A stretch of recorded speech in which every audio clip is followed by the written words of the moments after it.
Tagalupa na viral ang mukha. Bip, bip, bip, bip, bip. Bumibip, bip, bip, bip, bip, bip, bip, bip, bip, bip, bip na ba? Ang lahat. Martian. Enrico Pañero. Bip, bip, bip, bip, bip. Bip, bip, bip, bip, bip, bip, bip. Bip, bip, bip, bip, bip. Titilaok!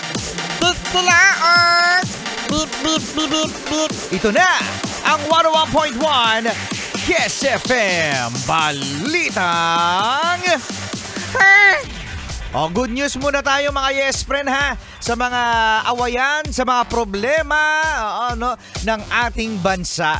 Dahil good news mula sa Amerika, dahil ang kauna-unahan na Asyano at kauna-unahang Pilipino nanalo sa The Voice USA. Wow! Congratulations! Balato! Balato agad. Pinoy ka talaga, Martian. Alien ako, alien.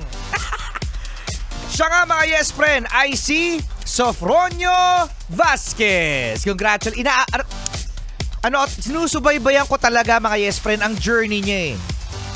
Oo, hindi sa tawag ng tanghalan, pero nakilala ko na siya dito sa The Voice USA. So ito pa lang si mga yes friend, itong si Sofronio ay sumali na rin sa tawag ng tanghalan. Oo, no? At hanggang semifinals lang siya, which is a good achievement mga yes friend, no?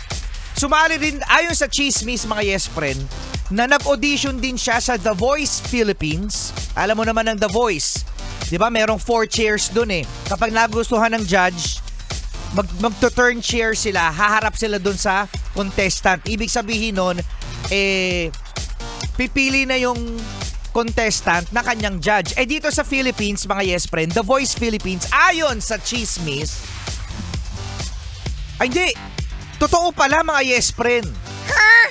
Totoo? Oo, bigla ko naalala yung interview niya na walang nag-turn ng chair dito sa The Voice Philippines. Bakit? Siguro hindi nagustuhan ng mga judges na mga Pinoy, no? Hindi ko alam kung saang part hindi nagustuhan. Pero sa US, 4 chairs ang nag-turn. Oo, sa kanya.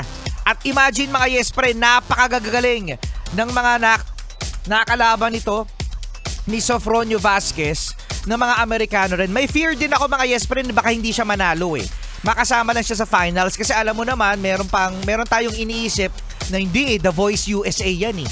Malamang ang mga Amerikano, boboto, Amerikano din. Pero hindi. Nanalo. Oo, si Sofronio Vasquez ng, ayon din sa chismis mga yes friend, $100,000 US. So kinonvert natin yan sa Philippine peso, it's 5.8 million pesos. Ang gagawin daw ni Sofronio, papapuntahin niya na daw doon ang kanyang nanay na nasa Mindanao para mas gumanda ang kanilang buhay. Deserve naman talaga mga yes friend.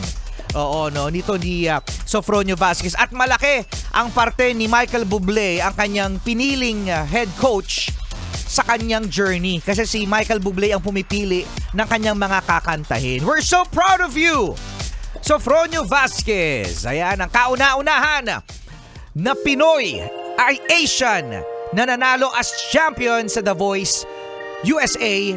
Congratulations, no? Oo, no, abangan natin ang future nito ni Sofronio Vasquez sa international music scene. Ayan ang ating Yes FM Balitang.